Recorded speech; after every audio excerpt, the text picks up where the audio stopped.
حضور کریم صلی اللہ علیہ وسلم کا ایسے لوگوں سے گزر ہوا، ان کی شرمگاہ کے آگے اور پیچھے چیتے لکھتے ہوئے اور وہ مویشی کی طرح چل رہے ہیں، اور زبون کہتے ہیں تھوڑ کا نہیں ہوتا ہوتا، وہ کانٹے ہوتے ہیں اس پہ، مویشی کی طرح چل رہے ہیں، اور زبون یعنی تھوڑ اور دوزخ کے پتھر کھا رہے ہیں وہ لوگ۔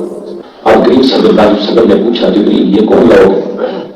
حضرت جبریل علیہ السلام نے کہا حضور یہ وہ لوگ ہیں جو اپنے مال کی زکات ادا نہیں کرتے اور فقیر و مسکینوں پر رحم نہیں کرتے۔ جس پر زکات فرض ہے اور زکات ادا نہیں کرتا، فقیر و مسکینوں پر رحم نہیں کرتا، وہ سن لے کہ ان کا عذاب یہ ہے جو ابھی میں نے آپ کے سامنے رکھا۔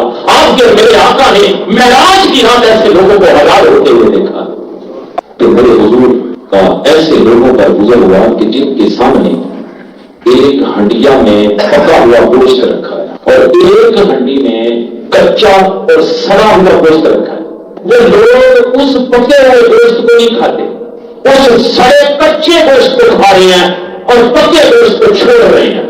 نبی کریم صلی اللہ علیہ وسلم نے پوچھا جبریل یہ کون لوگ ہیں جو پکا ہوا گوشت چھوڑ کے سڑے ہوئے گوشت کو کھا رہے ہیں؟ تو جبریل امین علیہ السلام نے کہا حضور یہ آپ کی امت سے وہ مرد ہیں کہ جن کے پاس حلال اور پاکیزہ بیوی ہو اور پھر غیر عورت کے پاس جائے شاباشی کرے، اسی طرح یہ وہ عورت ہے جو اپنے حلال اور پاکیزہ خاوند کے ہوتے ہوئے کسی غیر مرد کے پاس جائے اور اس کے ساتھ برا کرے۔ یہ کون لوگ ہیں؟ زانی لوگ۔ معراج کی رات کا یہ بھی پیغام ہے۔ معراج کی رات صرف خوشی منانے کا نام نہیں، معراج کی رات اپنے گریبان میں جھانکنے کا بھی نام ہے۔ پھر حضور کا ایسے لوگوں پر گزر ہوا جن کے ہونٹ اونٹوں کی طرح ہے، وہ آگ کی چنگاریاں کھا رہے ہیں۔ جب وہ آگ کی چنگاریاں کھاتے ہیں تو چنگاریاں ان کے پیٹ کو جلاتی ہوئی نیچے نکل جاتی ہیں، اسی طرح وہ کھائے جا رہے ہیں، چنگاریاں پیٹ کو جلاتی ہوئی نیچے نکل جا رہی ہیں، اسی طرح یہ سلسلہ جاری ہے۔ حضور نے پوچھا جبریل یہ کون لوگ ہیں؟ تو جبریل امین نے کہا حضور یہ وہ لوگ ہیں جو یتیموں کا ناحق مال کھاتے۔ یہ معراج کے مشاہدے ہیں جو عموماً ہمیں سنائی نہیں جاتے، ہمیں وہ باتیں سنائی جاتی ہیں جن پہ آپ لوگ خوش ہو کے پیسے پھینکتے، نوٹ نچھاور کرتے، ہم سے نعرے لگوانے کے لیے وہ باتیں بیان کی جاتی ہیں جن سے ہم راضی ہیں، لیکن ایسی باتیں بہت کم بیان کی جاتی ہیں، یہ کس نے بیان کرنی ہے؟ کہ حضور کا ایسے لوگوں پر گزر ہوا جو سر عام سوریوں پر لٹکائے جا رہے ہیں، سر عام سوریوں پر لوگوں کو لٹکایا جا رہا ہے، اور وہ سوریاں ایسے کانٹے ہیں ان سوریوں پر کہ راہ جانے والے کے جسم اور لباس کو نوچ لیتی ہیں۔ حضور نے پوچھا جبریل یہ کون لوگ ہیں؟ جبریل نے عرض کیا حضور یہ وہ لوگ ہیں جو راستے پر بیٹھ کر راہ جانے والوں کو تکلیف دیا کرتے تھے، راستے میں بیٹھتے تھے، لوگوں کو تنگ کیا کرتے تھے، یہ وہ لوگ ہیں۔ تو حضور کا ایسے لوگوں کا گزر ہوا کہ بہت سا بوجھ انہوں نے اپنی پیٹھ پر اٹھا رکھا، اتنا ہو جائے کہ بوجھ کے مارے ہلنے کی طاقت نہیں رکھتے، اتنا ہو جائے ان کے اوپر کہ ہل نہیں سکتے، لیکن پھر بھی کہہ رہے ہیں کہ بوجھ اور رکھ دو، پھر بھی کہہ رہے ہیں کہ بوجھ اور رکھ دو، ان کے کہنے پہ بوجھ مزید رکھا جا رہا ہے۔ حضور نے پوچھا جبریل یہ کون لوگ ہیں؟ تو حضرت جبریل علیہ السلام نے کہا حضور یہ ان لوگوں کی مثال ہے جو امانت میں خیانت کرتے ہیں، کسی کا مال رکھ لیتے ہیں واپس نہیں کرتے، امانتوں میں خیانت کرتے ہیں۔ میرے حضور کا ایسے لوگوں کا گزر ہوا جن کو مردار جانور کے گوشت کا ٹکڑا کھلایا جا رہا ہے، مرے ہوئے جانور کا گوشت میں کھلایا جا رہا ہے۔ حضور نے پوچھا جبریل یہ کون لوگ ہیں؟ تو حضرت جبریل علیہ السلام نے کہا حضور یہ وہ لوگ ہیں جو چغل خوری کرتے تھے اور دوسروں کا گلہ کرتے تھے۔ آج ایک مجلس میں ہم درجنوں لوگوں کی چغل خوری کرتے ہیں، درجنوں لوگوں کا گلہ کرتے ہیں، اللہ ہمیں معاف فرمائے۔ یہ معراج کا پیغام ہے، یہ معراج کی رات کا پیغام ہے کہ ہم نے اپنی زندگیوں سے اپنے ایسے طور اطوار کو نکالنا ہے۔ ایسے لوگ جن کے چہرے کالے اور آنکھیں نیلی تھی، ان کا نچلا ہونٹ پاؤں پر لٹکتا تھا اور اوپر کا ہونٹ سر کے اوپر جاتا تھا۔ ذرا تصور سے دیکھیے تو صحیح ایسے شخص کو، آنکھیں نیلی، چہرے کالے، اوپر کا ہونٹ سر سے اوپر، نیچے والا ہونٹ زمین پہ جا رہا ہے، پاؤں سے نیچے جا رہا ہے. دوزخ کی آگ کا سرد پانی آگ کے پیالوں میں وہ لوگ پلائے جا رہے ہیں. انہیں دوزخ کا سرد رنگ کا پانی آگ کے پیالوں میں پلایا جا رہا ہے. جب انہیں یہ پانی پلایا جاتا ہے کہ پیپ اور خون ان کے منہ سے ٹپکتا تھا. جب پانی پلایا جاتا تو پیپ ریشہ اور خون ان کے منہ سے ٹپکتا تھا اور کڑے کی طرح چلاتے تھے.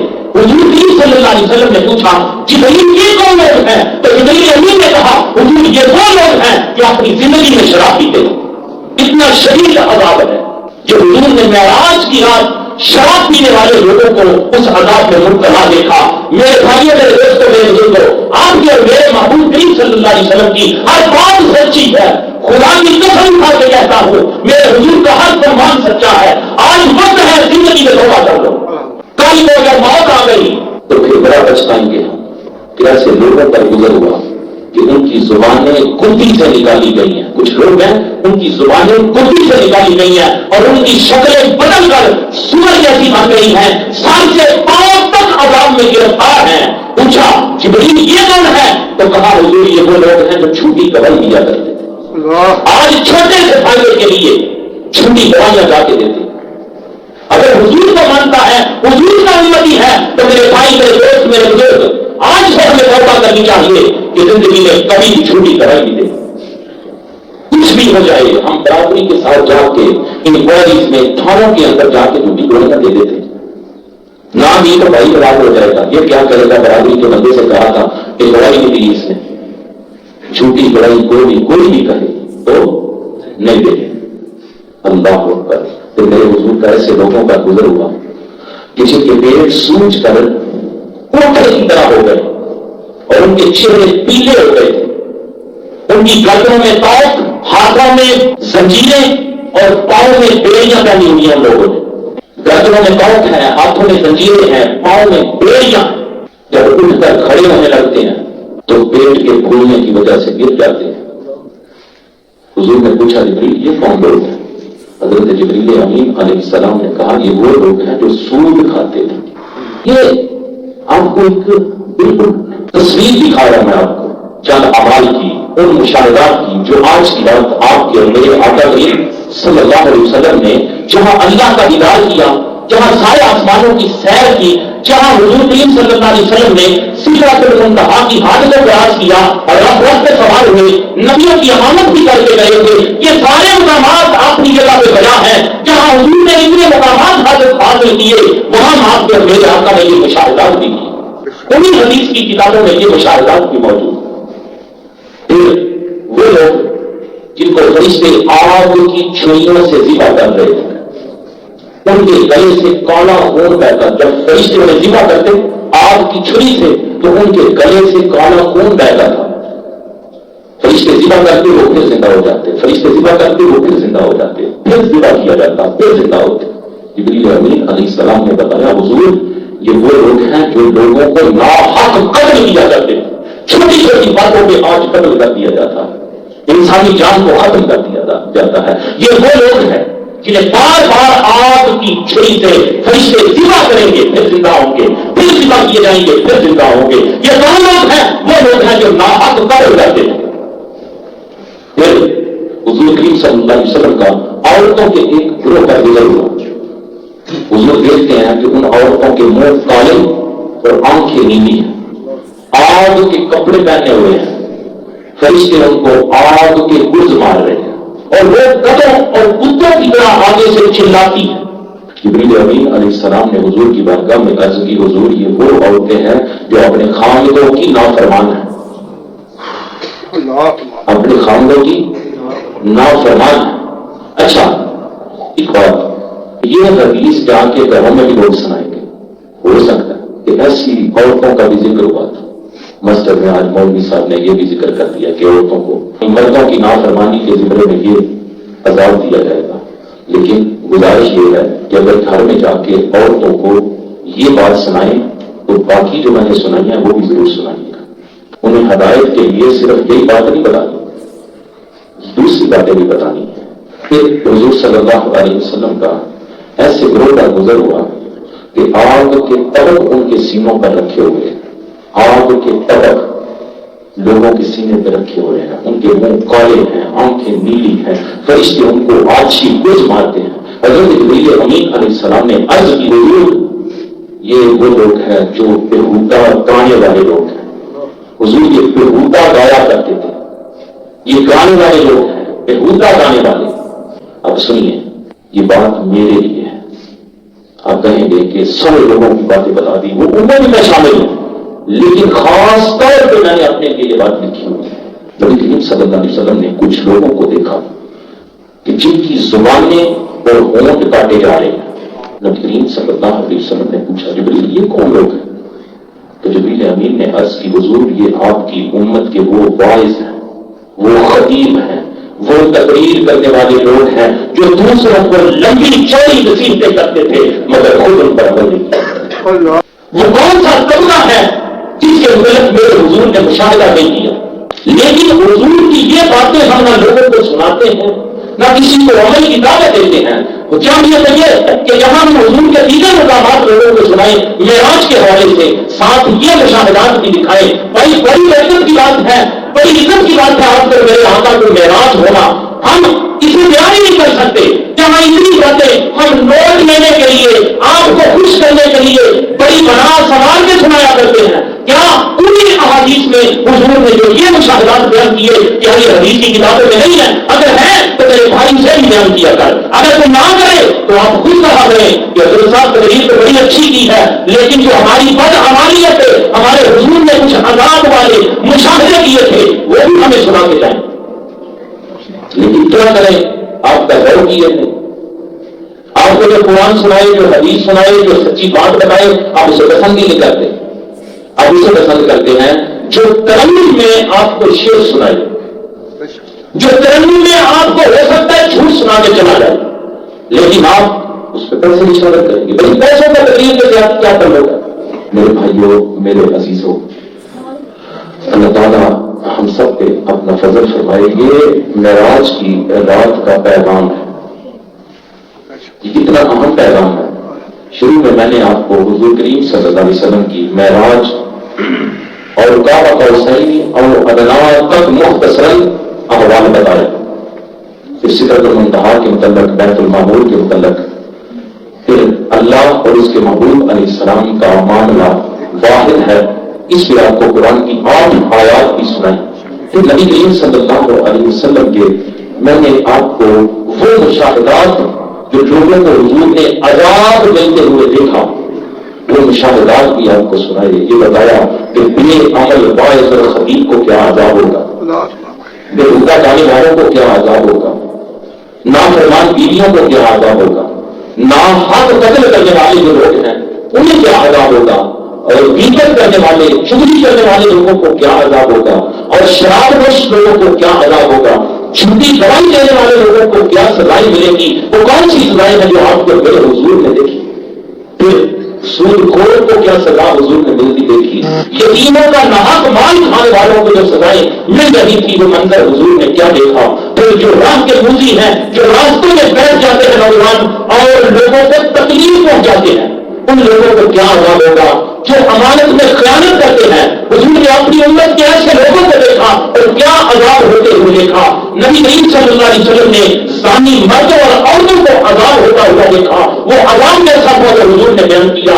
پھر جو زکات جن پہ فرض ہے لیکن زکات نہیں دیتے، زکات کے قائل ہیں، ایسے لوگوں کو کیا عذاب ہوتا دیکھا حضور نے۔ جو عبادت کو کرتے ہیں، سخاوت کرتے ہیں، بڑے نیک کام کرتے ہیں، لیکن مقصد یہ ہوتا ہے کہ لوگ مجھے سخی کہیں، لوگ مجھے نیک کہیں، لوگ مجھے عبادت گزار کریں، اللہ کی رضا مقصد نہیں ہوتا، ریاکاری مقصد ہوتا ہے۔ ایسے لوگوں کو جب آپ کو میرے حضور نے معراج کی رات دیکھا تو انہیں کون سا عذاب ہو رہا تھا۔ پھر جو لوگ نمازوں میں سستی کرتے ہیں، نمازوں کو ان کے وقت میں ادا نہیں کرتے، ایسے لوگوں کو کیا عذاب ہوتا ہوا آپ جو میرے آقا کریم صلی اللہ علیہ وسلم نے دیکھا۔